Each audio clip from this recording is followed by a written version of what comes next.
We are in our study of the book of Acts.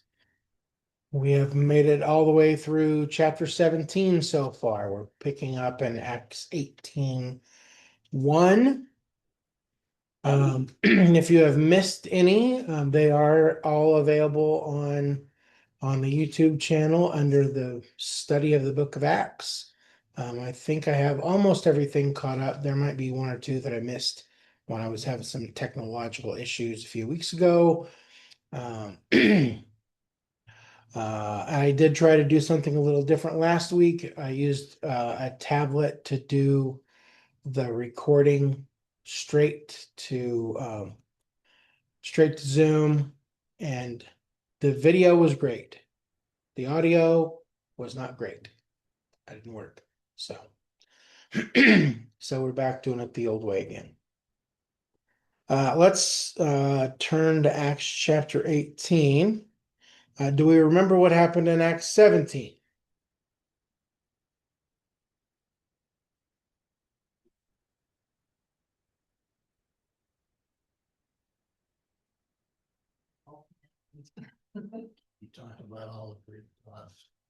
People of Athens, I see that you are a very religious people. Temples and shrines full of statues to be worshipped. He made his case on the Areopagus.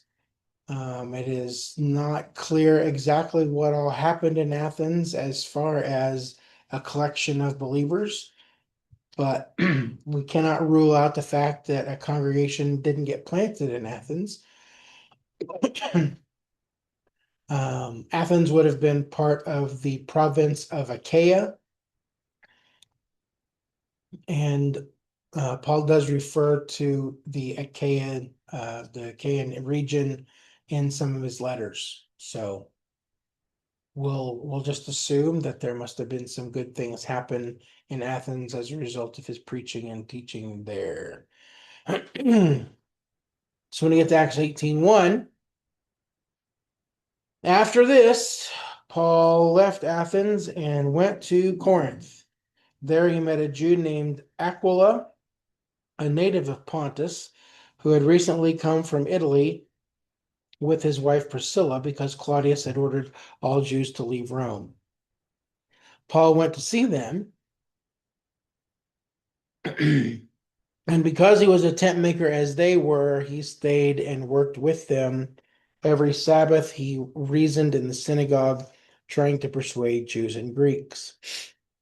When Silas and Timothy came from Macedonia, Paul devoted himself exclusively to preaching, testifying to the Jews that Jesus was the Messiah. But when they opposed Paul and became abusive, he shook out his clothes in protest and said to them, "Your blood be on your own heads. I'm innocent of it. From now on, I will go to the Gentiles." Then Paul left the synagogue and went next door to the house of Titius Justus, a worshiper of God. Crispus, the synagogue leader, and his entire household believed in the Lord, and many of the Corinthians who heard Paul believed and were baptized. Okay. I have a question. Rose has a question. What is it, Rose? Did you go to a special class to learn how to pronounce all these stupid names? No, it's just fast. Okay. All right, so Mediterranean. Here is modern Greece. Here, up here is where he has been, Philippi, Berea. He has come down to Athens. I think we said he may have come by land. Probably he came by boat around the corner of the point here in Greece to get to Athens. He spent some time in Athens. We don't know exactly how long, but after some time there, he travels almost straight west to the city of Corinth. It is hard to tell on maps of this size, but at this point, since about the late 1800s, this part of Greece is technically an island. There is a little neck here that runs from the mainland Greece down to this chunk of Greece. This is called the Peloponnese. And there's that little neck across there, that isthmus, fun to say, is not very wide. It's kind of a short track across there. Um, and I don't know if we'll get to any pictures of it today or not, but during the time of Paul and before, there was a road that they built, essentially kind of like a rail track, where they would load a boat onto these carts on this side of the isthmus, and they would roll it a mile or two across the isthmus and put it back in the water on the other side, avoiding all of this going around stuff. And for centuries, they tried to dig a canal across that beside the road so they could just sail from one to the other, kind of like the Panama Canal. But all those efforts failed until I want to say it was like in the 1800s, they were finally able to get it done. So this part, the Peloponnese, is really cut off from the rest of Europe through this channel. Corinth, on this part of this little bay here, is a sea town. Even though it's not right on the water, it has access to a port where they would, drag things up on carts and wagons. Sailors would get off the ship and then go up to Corinth. It was a pretty big place. That's where Paul decides he's going to go after he goes to Athens. And when he gets there, he follows the same pattern that he always does. When we get to the city, where do we go first? We go to the synagogue first. Paul always goes to his people, to the Jews first, taking the gospel message with him there. Probably in the synagogue. Paul meets a Jewish man named Aquila. We read a little bit about him. Aquila is in exile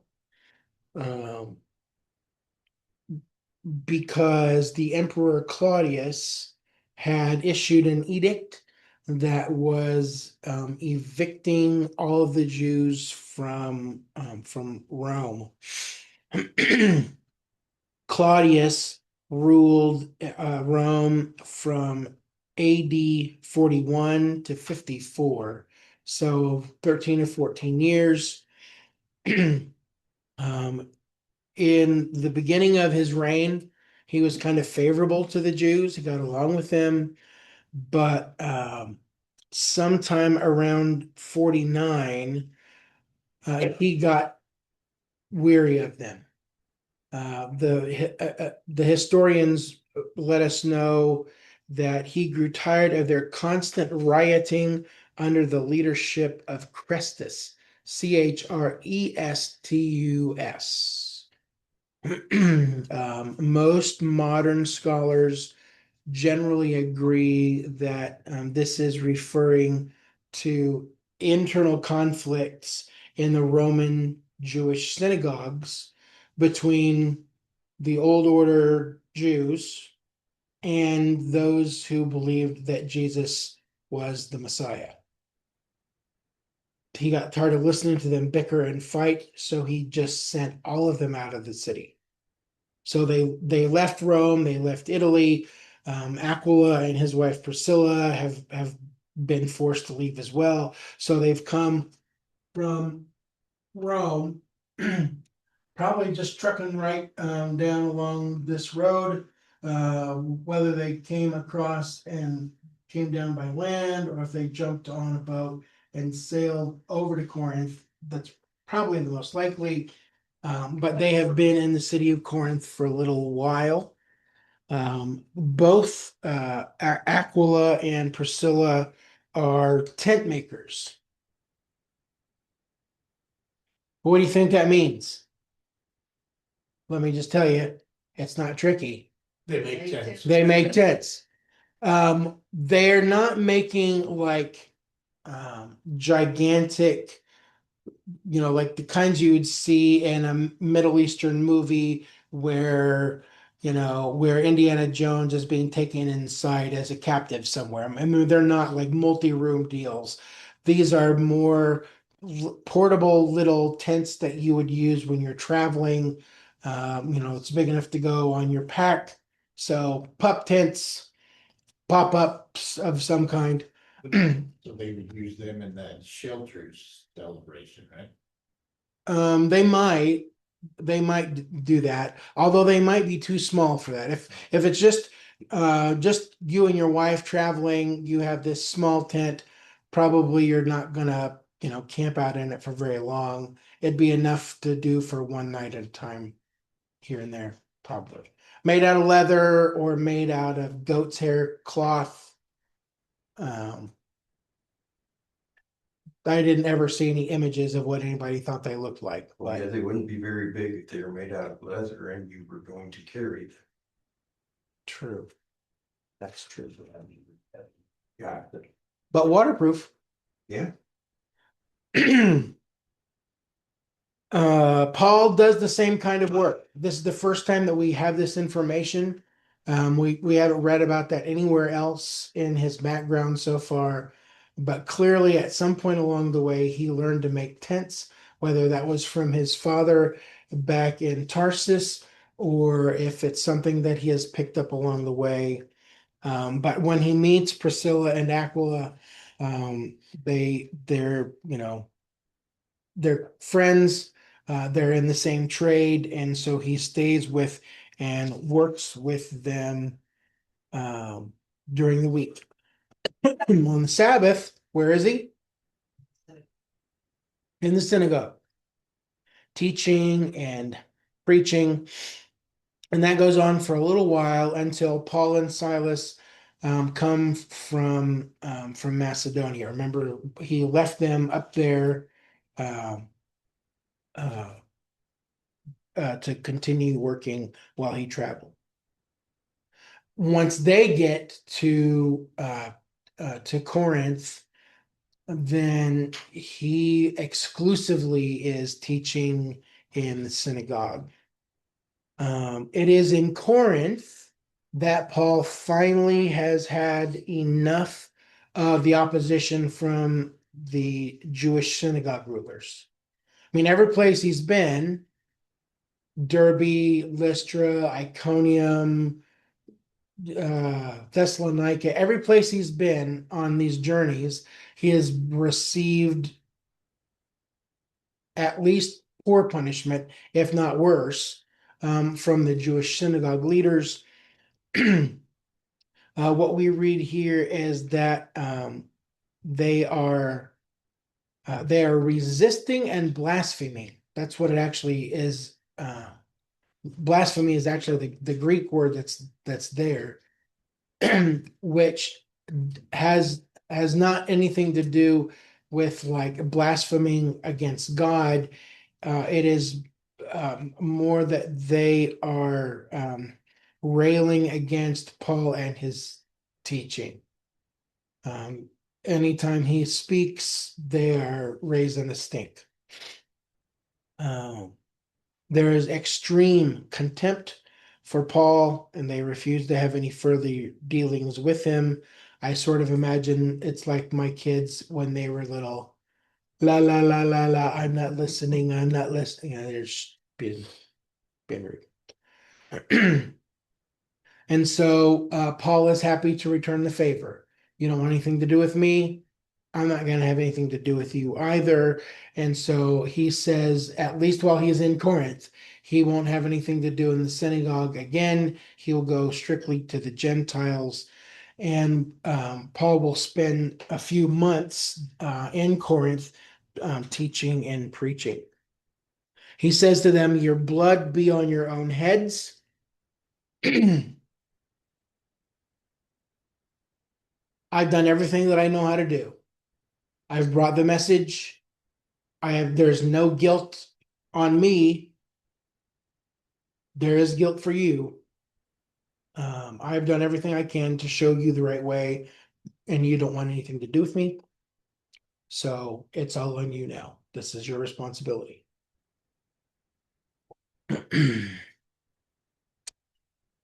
But it is not all bad news with the Jews in Corinth. There is this man named Titius Justus. Those are Greek names. He is probably a Jewish proselyte, one of those Gentiles that has come to believe in the God of the Jews, and he becomes Paul's new host while he is in Corinth. So that's a good thing. We also read that the leader of the synagogue himself and all his family become believers.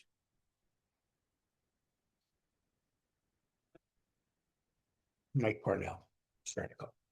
So what would Crispus be as the ruler of the synagogue? Would he be like the head priest, chief priest? The head priest, or would he be something different?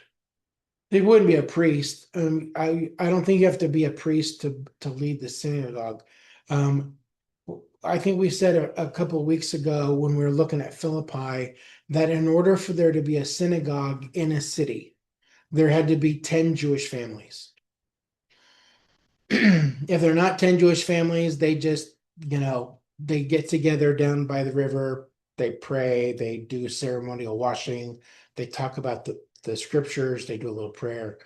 But if there are more than 10 families, then they have a building.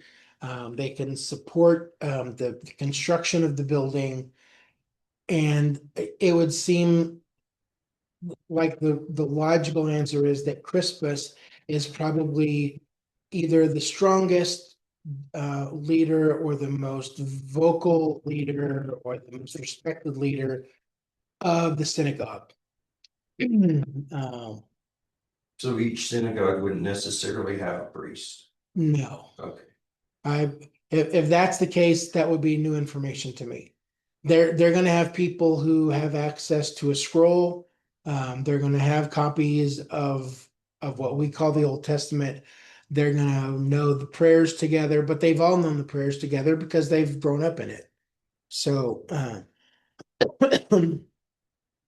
I guess I would see them being more like lay leaders in a congregation. There's probably not any formal or official authority, but somebody's got to be in charge. Small groups. Crispus is the leader of this group, and he hears what Paul has to say. He believes what Paul says, and then Crispus and all the rest of his family come to believe in Jesus. They're all baptized, which that seems like a great thing to have happen as Paul's preaching. There are other Jews that hear the message and believe as well. I guess I should say that when we go look at Paul's letter to the Corinthians, the first letter to the Corinthians, he mentions in chapter 1, verse 14, that he himself baptized Crispus. That doesn't happen very often if there's nobody else to do any baptizing, but Paul says that I myself baptized Crispus, and I think another man is Gaius. Other than that, he didn't baptize anybody because he doesn't want to cause any trouble. Like, whoo, you were baptized by Paul. You must be, something special. I mean, he's dealing with favoritism and some of that kind of stuff.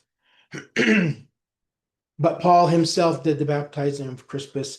It might lead me to believe then, if that's the case, that Silas and Timothy had not yet arrived in Corinth when Crispus becomes a believer, because he might have had Timothy do it, or Silas. Again, many more people in Corinth will follow suit. They'll believe and be baptized. What we read between the lines is that there is just gradual, continual growth in the body of believers at Corinth.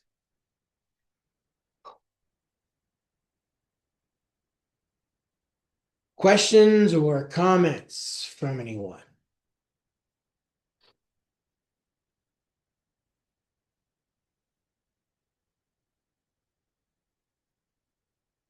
Okay. Verse 9. One night the Lord spoke to Paul in a vision. Do not be afraid. Keep on speaking. Do not be silent. For I am with you, and no one is going to attack and harm you, because I have many people in this city. So Paul stayed in Corinth for a year and a half, teaching the word of God. When we look at Paul's letter, the first letter to the Corinthians, he says in chapter 2, verse 3, I came to you in weakness with great fear and trembling. I don't often think about Paul being that way, but that's what he confesses to the Corinthians. When I got there, I was afraid. There was a lot of there's a lot of baggage that had followed me from place to place. There had been so much opposition, so many obstacles set in the path. It would seem like Paul is getting a little discouraged, a little weary of the constant battle with the Jewish leadership. And so, um, so one night, the Lord comes to Paul in a vision to give him some encouragement. um, and at least part of that message seems like it is good information for us as well. What's the first part of the message? Do not be afraid. Don't be startled by what's going on or by what you see. There is some sense in the language that he has been afraid, that he has been startled by everything that's been going on. But this message is stop being afraid. Well, Stop. he's already been beaten in jail. Yeah. Don't be afraid, then keep on speaking. Do not hold your peace. You've been given a mouth, you've been given a voice. You need to use them to declare this message. Do not stop speaking, and do not be silent. This is not a time for you to withdraw and to be quiet, to be hesitant. You need to keep speaking. And then the last part for sure is encouragement. For I am with you. I am with you is a pretty short sentence. In English or in Greek. Ego emi metasu. It's pretty quick. I am with you. It's just precisely what it means. It might be little, but it means everything. God has said, I am with you, Paul. Whatever it is that you face, you don't need to be afraid. because I am with you. That is a lesson that we all need to learn. That when God is with us, there is absolutely nothing we have to be afraid of. So it is an encouraging vision for Paul. I really find that verse 10 interesting. My version says, "For I have many in the city who are my people." It's like, don't be afraid. I know a guy. There are many. Paul has been through a lot. He was in jail in Philippi. He's been beaten. He has been stoned. He's been run out of town on a rail. He's been lowered through the city wall in a basket to get away from people who wanted to hurt him.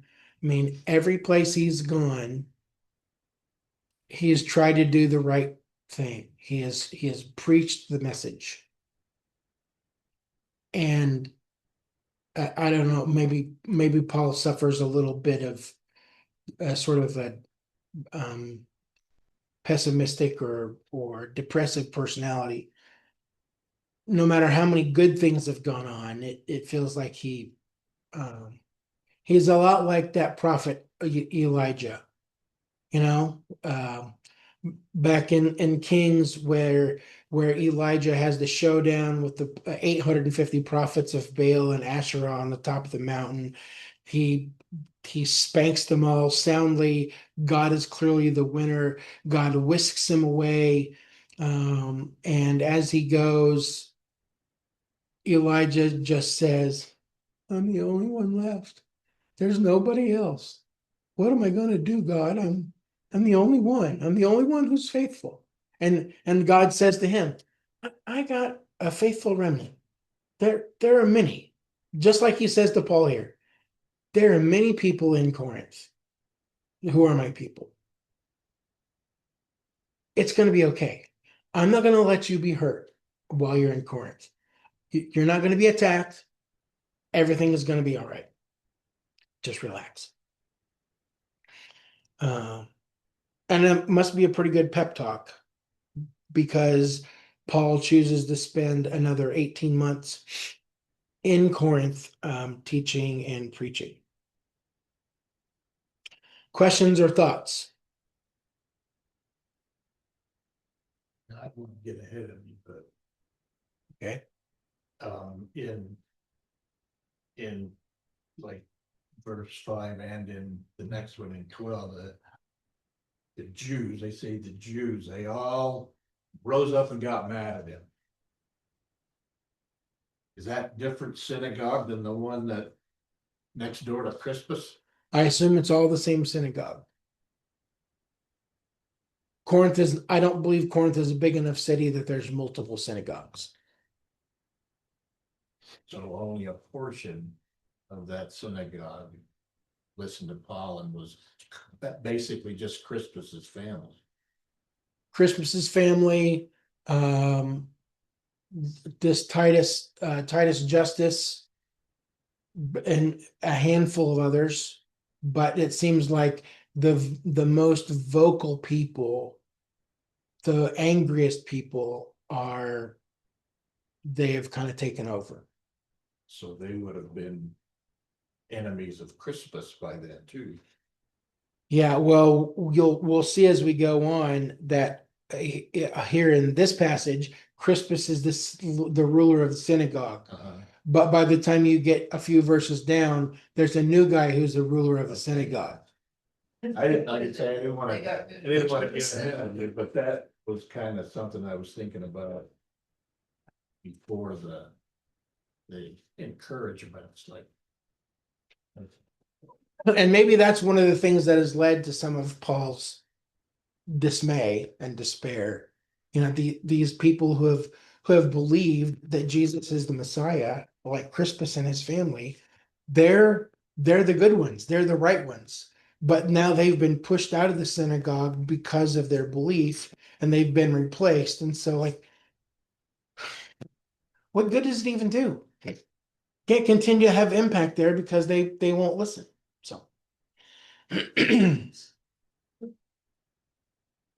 verse 12. I have to surround myself with seat cushions and set them on fire so they golly. Isn't there a thermostat? No, Oh, there's only the swamp cooler. So it's either on or off.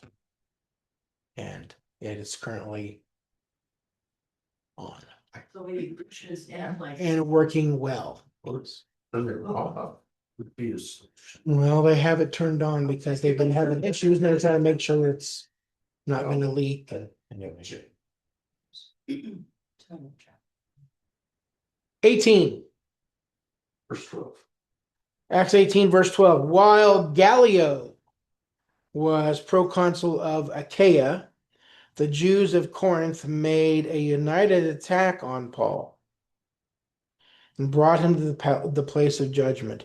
This man, they charged, is persuading the people to worship God in ways contrary to the law.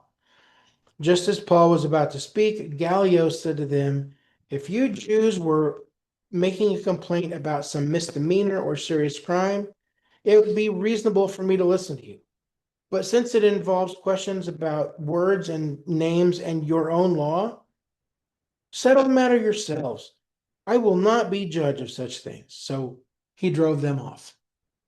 Then the crowd there turned on Sosthenes, the synagogue leader, and beat him in front of the proconsul, and Gallio showed no concern whatsoever. That was the new leader they beat up. They're radicals. Okay, so let's make sure we've got this all here. So we read about Gallio, who is the proconsul of Achaia. Achaia is this a province of Rome that is about this much of Greece. So across the bottom end of mainland Greece, plus this chunk called the Peloponnese. Corinth is the capital of it. It would be pretty much in the middle of that region. And so the authority is Gallio. He's called the proconsul. This role typically served as the military commander or governor of a Roman province, usually designated to govern quieter, more peaceful provinces, senatorial provinces. Yeah, as opposed to. Like the actual governor of a bigger province or somebody who might be called a king like Herod. So like Pilate in Jerusalem, Judea. Gallio is the brother of Seneca the younger and the son of Seneca the elder. I don't know if any of your studies you ever remember reading about Seneca, but they're kind of a big deal during this part of human history. Gallio is the brother of Seneca the younger. He has also been a member of the Roman Senate. We do read about him in archaeology. There's an inscription in Delphi that refers to Gallio being there. That was in AD 52.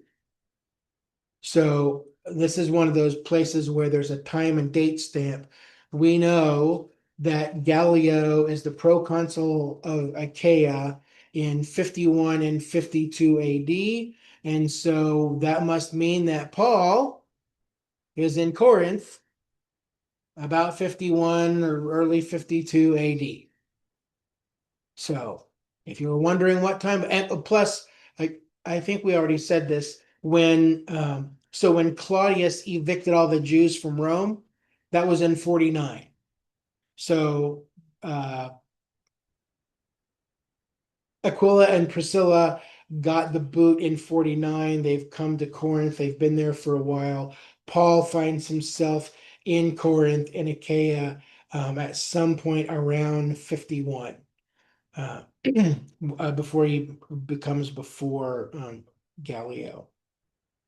It is kind of interesting that history tells us that Gallio is fairly well known for being amiable, friendly, he is charming, but we don't really see a lot of that friendly charm right here.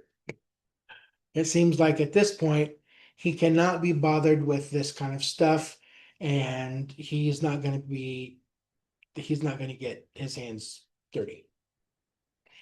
So the Jewish leaders of Corinth, those who are still in the synagogue, bring Paul before Gallio at what the NIV calls the place of judgment.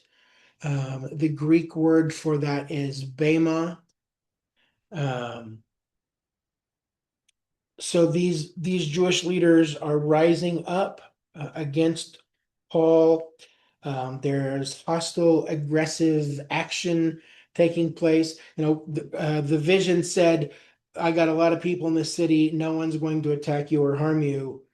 So it must not rise to quite the level of a vicious attack, but they grab up Paul. They drag him before Gallio at the Bema. The Bema in Corinth is right there. It's a raised platform. Um, it's pretty high, kind of a big stone block building. Actually, it's not really a building; it's just a thing, just a platform, like a grandstand or stage or something. There would have been a seat up there on the top for Gallio. People would bring their complaints. They'd bring um, uh, issues to be settled and tried. Is that related, the name somehow to the judgment seat? Bema is judgment seat. Okay, is that referenced in Revelation? Revelation.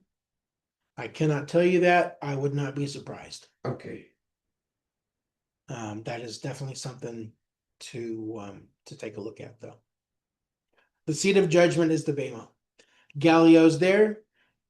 Sosthenes, who is the new leader of the synagogue, and his buddies drag Paul in front of Gallio for a decision to be made.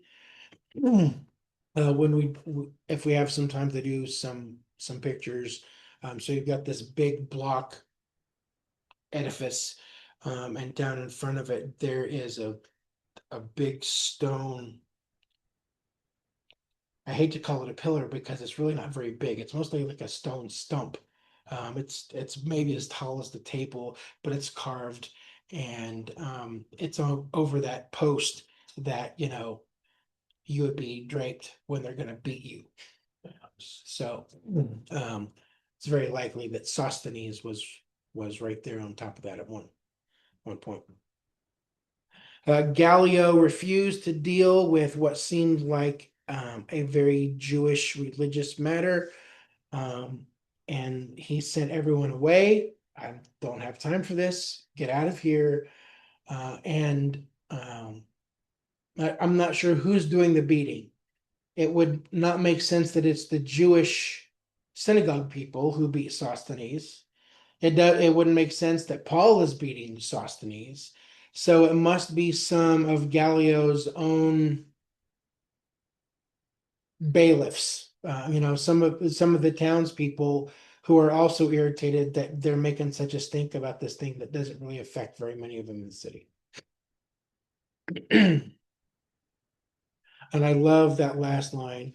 Gallio showed no concern, whatever. Just beat him. Thank you. Have a nice day. Uh, I sort of picture him taking his coffee and ambling off of the steps and going back about his business. Any comments or thoughts before we move on?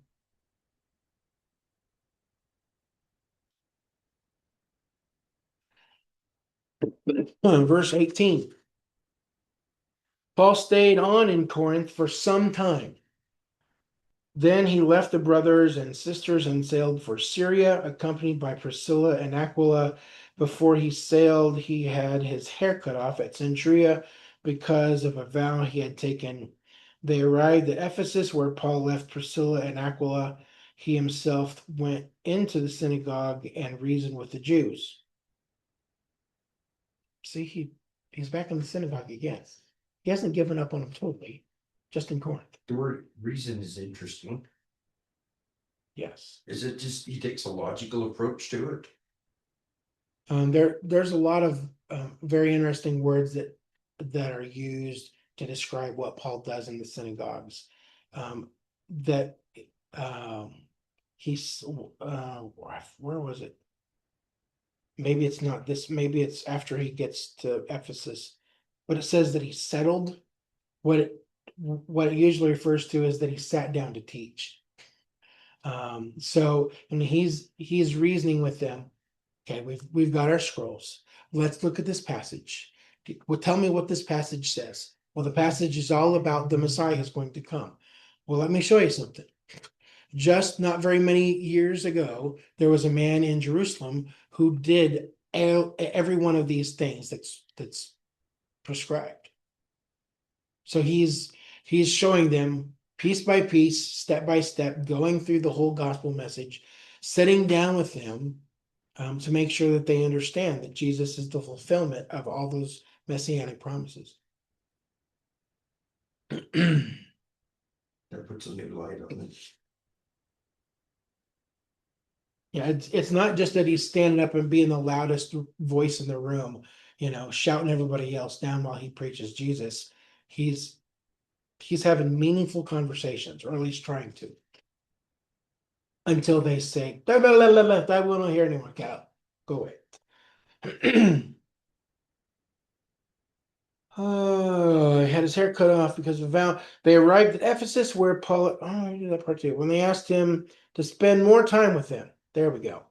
He himself went into the synagogue, reasoned with the Jews. When they asked him to spend more time with them, he declined. But as he left, he promised, "I will come back if it is God's will." Then he set sail from Ephesus. When he landed at Caesarea, he went up to Jerusalem and greeted the church, and then went down to Antioch. After spending some time in Antioch, Paul set out from there and traveled from place to place throughout the region of Galatia and Phrygia, strengthening all the disciples. Okay, so Centuria is a port city on the Aegean. It is just between Corinth and this little neck here, the isthmus. It's a port city. It is right there beside that canal and that ancient road.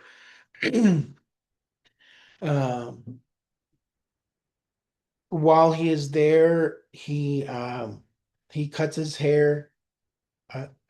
I don't know if that means that he hasn't cut his hair in a really long time. I would assume that must be what it means. How do we care? Is there significance to him cutting his hair? And it has more to do with the vow. Isn't that a thing to have long hair? That Paul has made a vow. When you go back to the Old Testament, there were certain vows that you would take where you didn't cut your hair, you didn't drink any wine or have anything to do with grapes, and you never touched anything unclean. That was called the Nazirite vow. If you have watched the House of David series on Amazon, Old Samuel has this super duper long ponytail in the front and the back.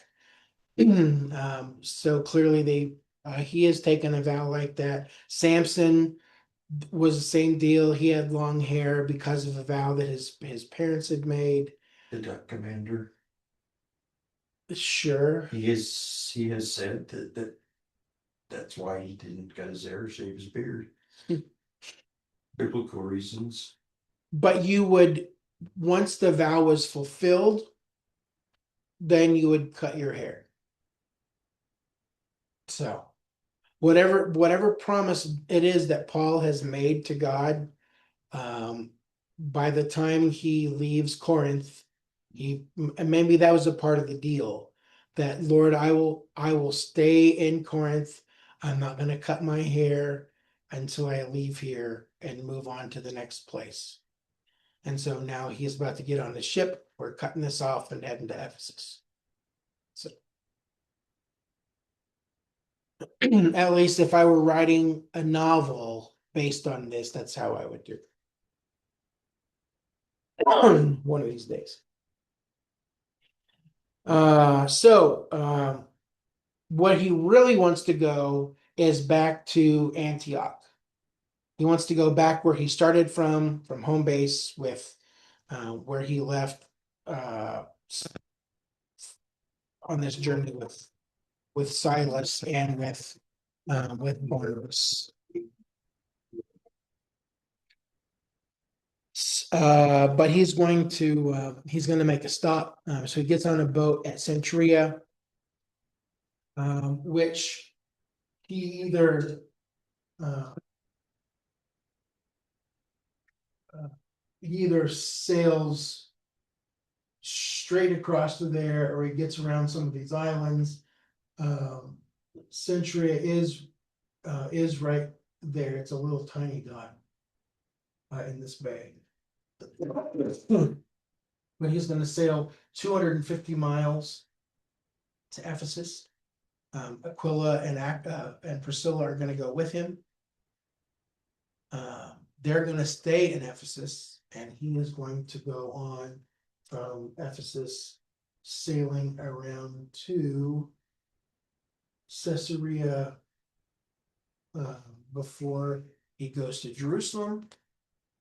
He's going to see the brothers in Jerusalem, and then he's going to head back up to Antioch.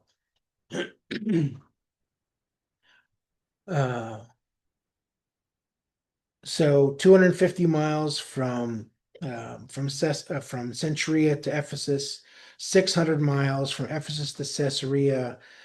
He's going to be on a boat for a while. It's probably at least a week of sailing from Ephesus to Caesarea, depending on the weather.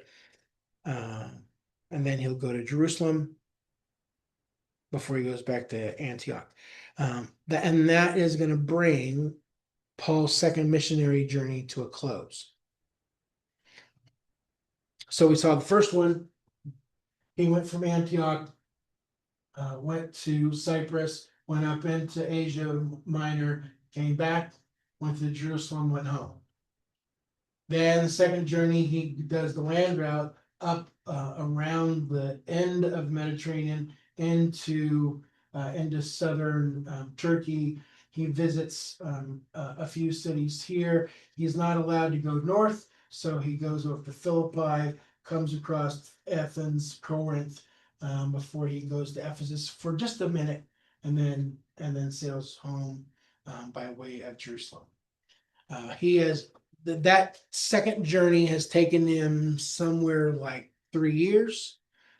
He has traveled over 3,000 miles, 1,800 of them by land and almost 1,300 of them by ship.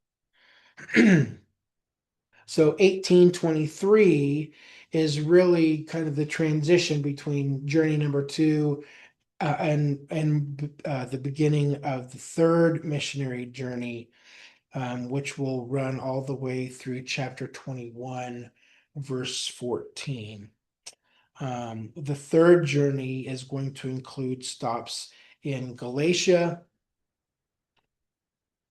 and Ephesus, where he will be for some time before he goes back to Macedonia and Greece, and then ends up in Jerusalem again.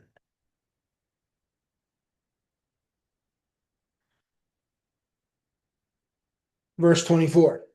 Meanwhile, A Jew named Apollos, a native of Alexandria, came to Ephesus. He was a learned man with a thorough knowledge of the scriptures. He had been instructed in the way of the Lord, and he spoke with great fervor and taught about Jesus accurately, though he knew only the baptism of John. He began to speak boldly in the synagogue. When Priscilla and Aquila heard him, they invited him to their home and explained to him the way of God more adequately. When Apollos wanted to go to Achaia, the brothers and sisters encouraged him and wrote to the disciples there to welcome him.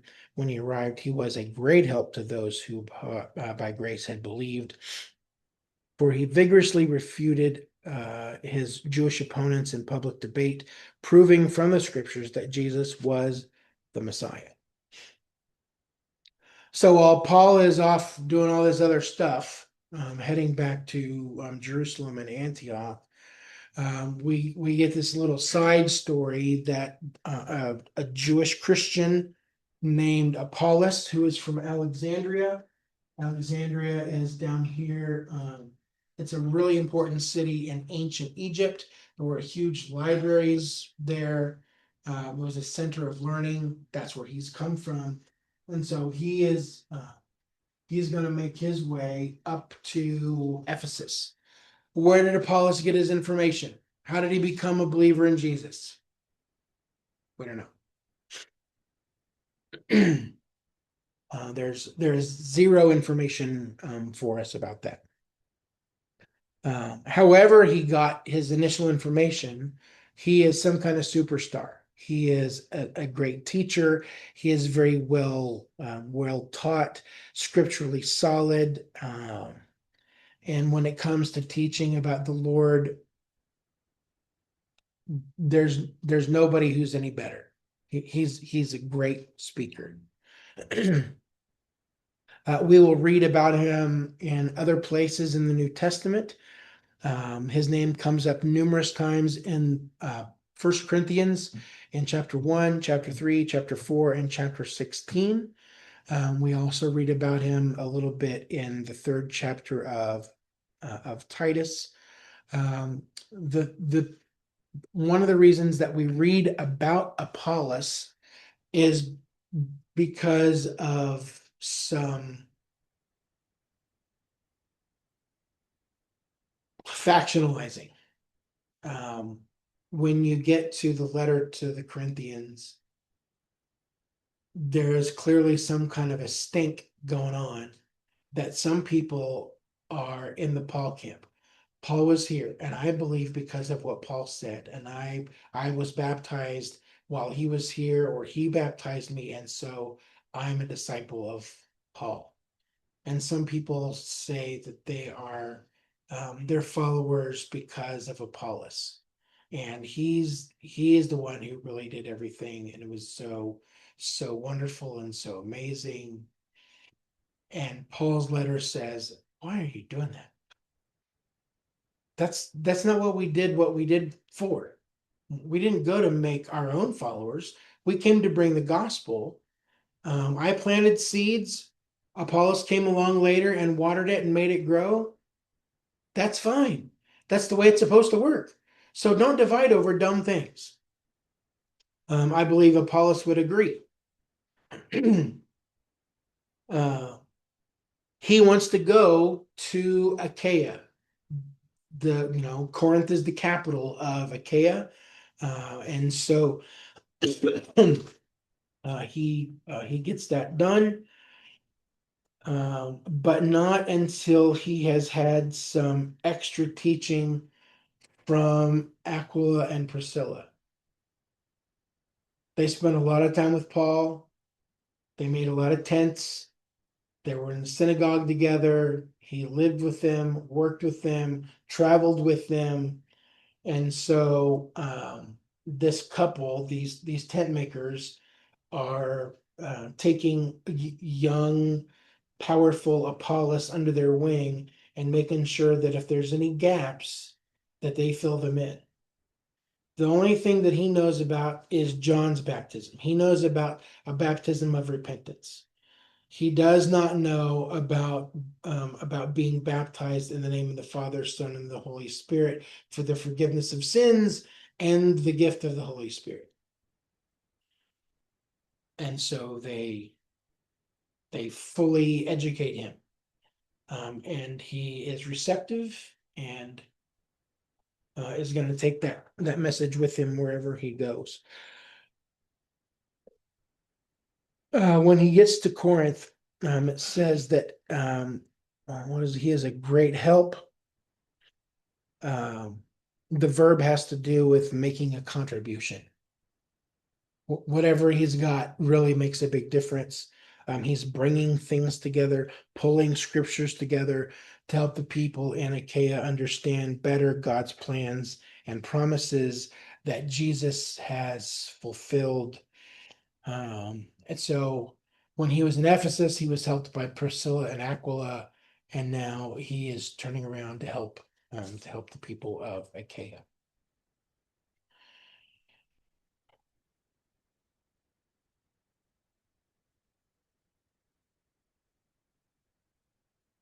What do you think? What do you learn? The church is continuing to grow. In spite of opposition. And every time the opposition tries to block it, they accidentally end up spreading it. It's kind of like going out to the yard. You're gonna get rid of all the dandelions by taking your 5-iron to them and blasting them out of the yard. All you've done is just spread the fluff everywhere. That's the cool part. So 2 baptisms is different. Because we don't do 2 baptisms now. John baptized people for repentance, to show their sorrow for their sin. What Jesus tells us to do is to baptize. Peter preaches the same message, to baptize in the name of the Father, Son, and Spirit for the forgiveness of sins and for the gift of the Holy Spirit, which is salvation. So that's our repentance is kind of baked into that one as well. It's a twofer.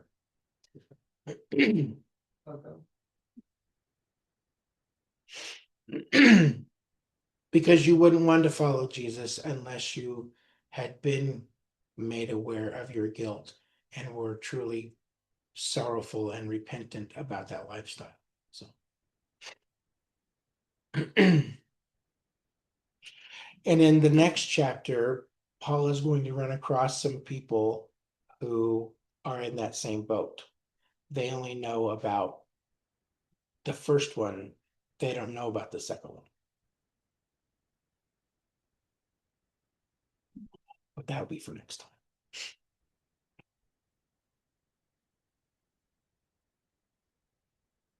Any questions or comments from my online friends?